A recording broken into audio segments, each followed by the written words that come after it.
Middle ఈస్ట్లో మరోసారి యుద్ధం మేఘాలు కమ్ముకుంటున్నాయి. అమెరికా దాడులపై ఇరాన్ ప్రతీకార దాడులకు దిగింది. గల్ఫ్ దేశాలపై ఇరాన్ భీకర యుద్ధం చేస్తోంది. కువైట్, బహ్రెయిన్, జోర్డాన్లపై మిజైల్స్ దాడి చేసింది. జోర్డాన్ వైపు దూసుకొచ్చినటువంటి 5 మిజైల్స్ని ఇప్పటికే కూల్చివేశామంటూ జోర్డాన్ ప్రకటించింది. అలాగే మువాఫాక్ సాల్టీ ఎయిర్ బేస్ లక్ష్యంగా ఇరాన్ దాడి చేసింది. అమెరికా F-35 యుద్ధ విమానాల స్థావరాలే టార్గెట్గా ఈ దాడులు జరిగినట్లుగా తెలుస్తోంది. ఇరాన్ డ్రోన్లు, మిజైళ్లను కువైట్, బహ్రెయిన్ కూడా అడ్డుకున్నాయంటూ తెలుస్తుంది.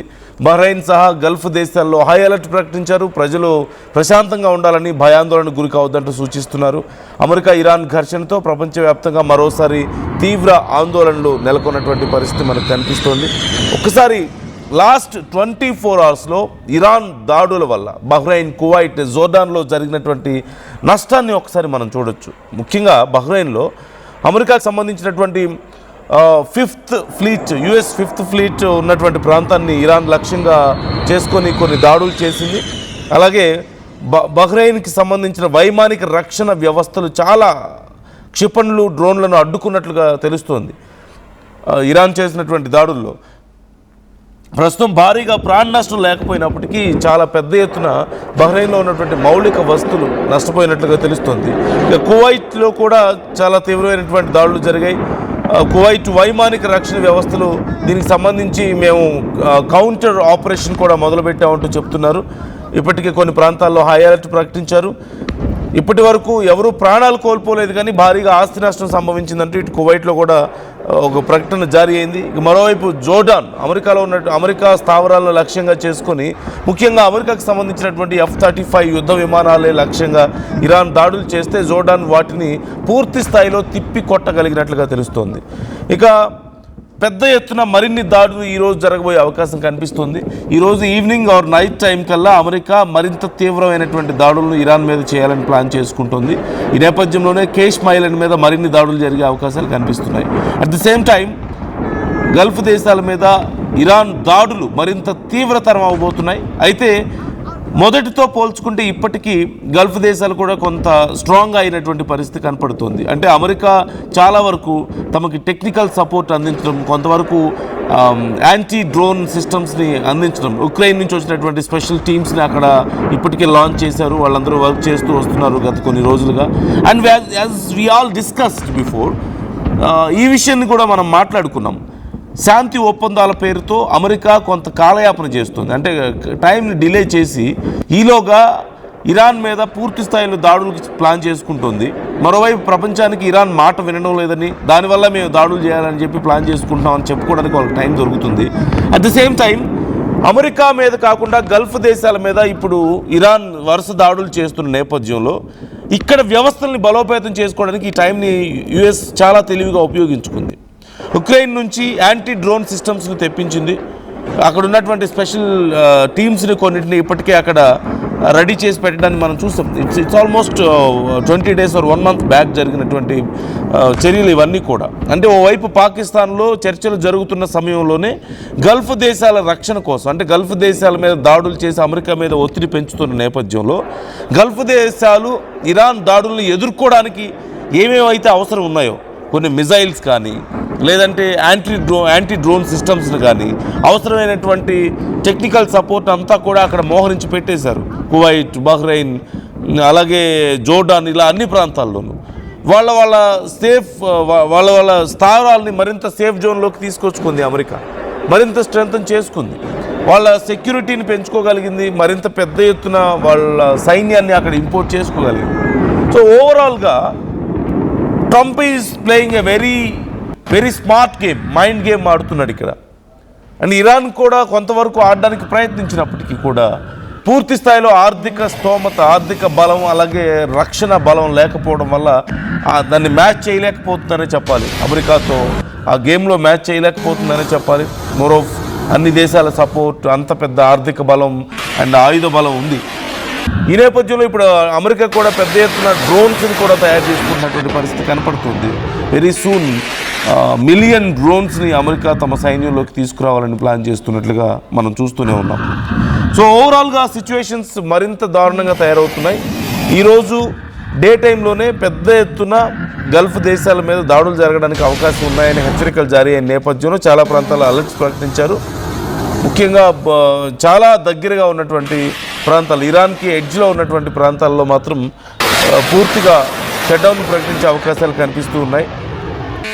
ఇవాళ రేపు ఈ 2 రోజుల పాటు పూర్తి స్థాయిలో యుద్ధ మేఘాలు మరింత తీవ్రతరం అవబోతున్నాయి. ఈ 2 రోజుల పాటు తమను తాము కాపాడుకోవడంలో గల్ఫ్ దేశాలు కూడా నిమగ్నమయ్యే పరిస్థితి కనపడుతుంది.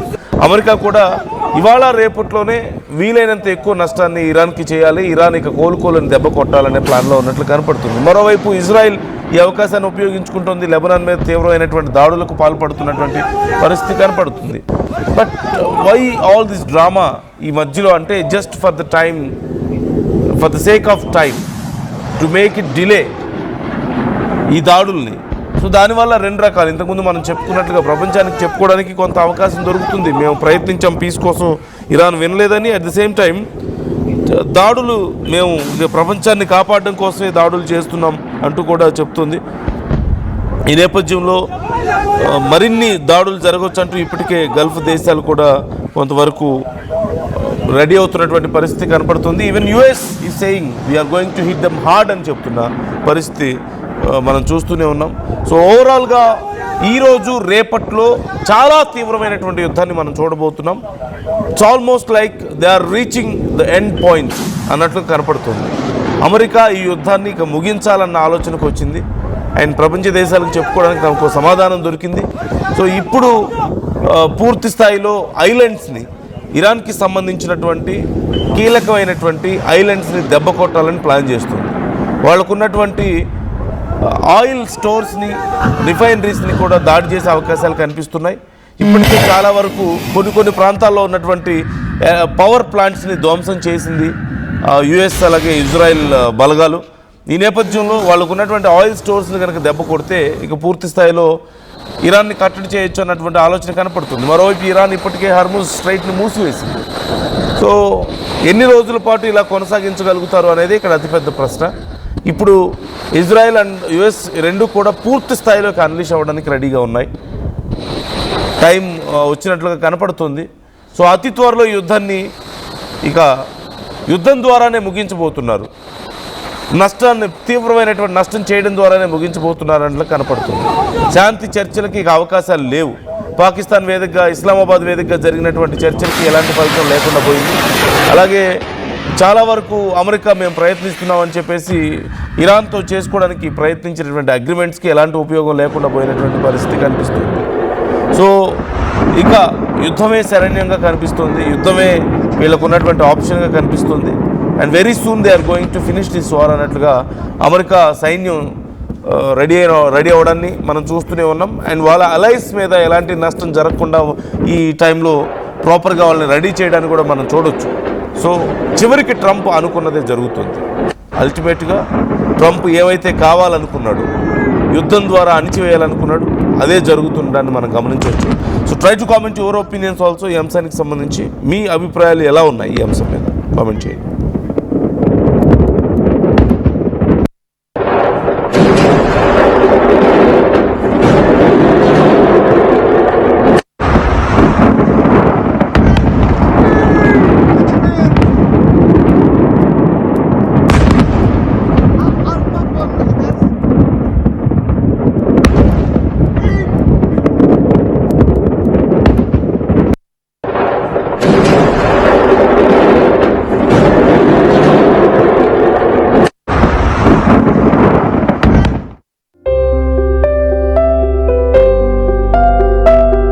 చిన్న చిన్న ఆనందాలు 35 ఏళ్లుగా నా జీవితంలో లేవు.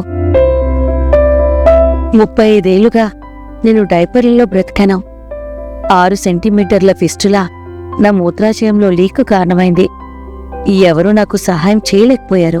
AINUలో వైద్యులను కలిసే వరకు. అక్కడ వారు రోబోటిక్ శస్త్రచికిత్సతో నాకు పరిష్కారం ఇచ్చారు. వారు నా ఆత్మవిశ్వాసాన్ని కూడా తిరిగిచ్చారు. Precision Care makes it possible.